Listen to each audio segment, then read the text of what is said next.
Hello curious folk, my name is Leah from LIFESEXPERTS, and in this video I would like to comment on a very recent article around an incident that has happened in Oxford, and both of these articles are from the same newspaper, the Telegraph, and they present one article, the account of the boy, one article, the account of the girl. Let me just read you the titles and I'm sure that you can figure out what this is about, because I don't want to be planting ideas in your head already. Okay. The article that I first encountered was the boy's account. It reads, Oxford medical student claims he didn't rape fellow student because he taught consent workshops. The other article title reads, Oxford student raped by classmate says she could not have consented because it was against the rules of her open relationship. What I'm going to do now, in order to give you a better understanding of what is happening here and what I'm seeing, is basically read a little bit from each article to give you insights and then comment. First, going back to the boy's account and side of the story. So it begins like that. An Oxford medical student who denies raping a fellow student has told a court he understood consent because he taught workshops on it to young people. He was accused of raping another student while studying in Oxford in April 2017 after she let him stay over in her bed after a party. He claimed he had only begun having sex with her after 10 or 15 minutes of kissing and sexual touching. The court heard, in which, I'm not going to say the names, I'm just going to say Mr. and Miss, whatever. Mr. claimed her vagina was lubricated and she was moaning. When the guy took questions on how he could have known she was consenting, the court heard he pointed out he worked for the LIFESEXPERTS charity, where he taught children as young as 12 years old about healthy relationships. He said, I have taught about consent, I care about consent, it is something that I know, I have lots of friends who work in that sort of area. This whole thing has sort of bothered me a lot. And then another quote from him says, this was a person who I was pretty certain, just pretty certain, was awake, and when I went to penetrate her, she said something. I do not recall the exact words, but she made it clear she did not want to have sex with me. Naturally, I was mortified that I had gone further than she wanted to go.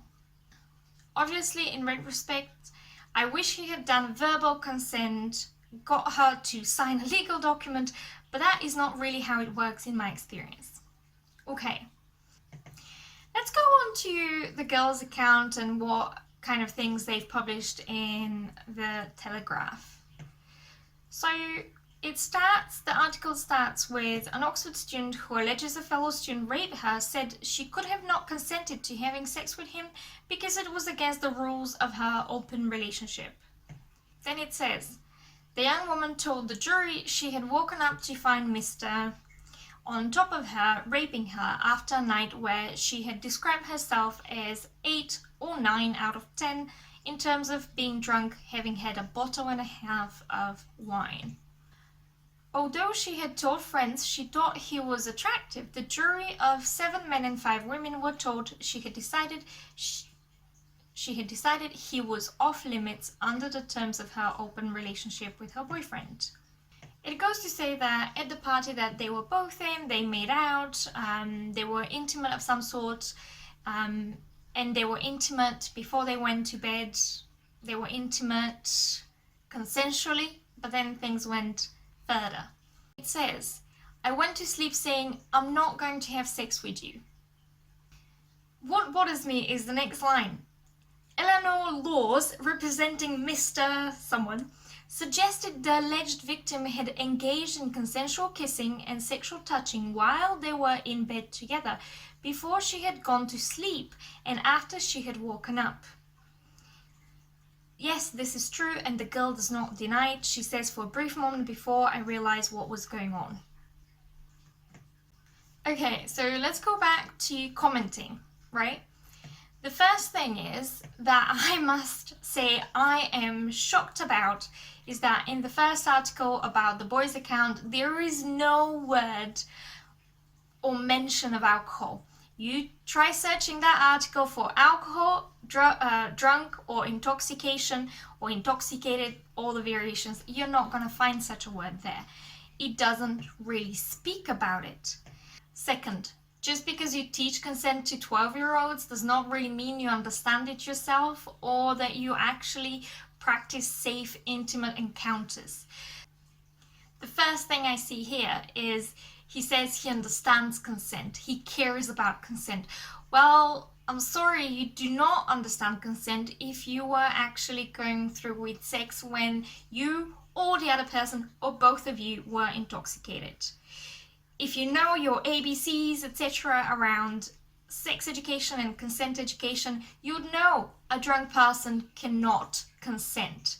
Full stop. It doesn't matter. This is the other thing that bugs me, is that the girl is using her type of relationship to basically say I couldn't, or relationship rules to say I could not have consented. Yes, you can consent to having sex with as many people as you want outside of the terms of a relationship. This is how cheating happens. And a lot of people do that. And they can't say afterwards, I was raped because I could not have consented because I was in a closed relationship that was monogamous. I was in an open relationship and it was against the rules of it. No, you can still consent to these type of encounters.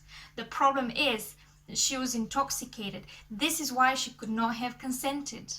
This is the biggest picture of why she could not have consented. Nor would he, realistically speaking, if it was the other way around and she woke him up with sex or more intimacy, etc., he could not have said yes, let's do this, because he was intoxicated as well. The other thing that bugs me is in the article about his account, he says he claimed he had only begun having sex with the girl after 10 or 15 minutes of kissing and sexual touching, in which he claimed her vagina was lubricated and she was moaning. Lubrication is not a sign of consent, nor is moaning. Obviously, in retrospect, I wish we had done verbal consent.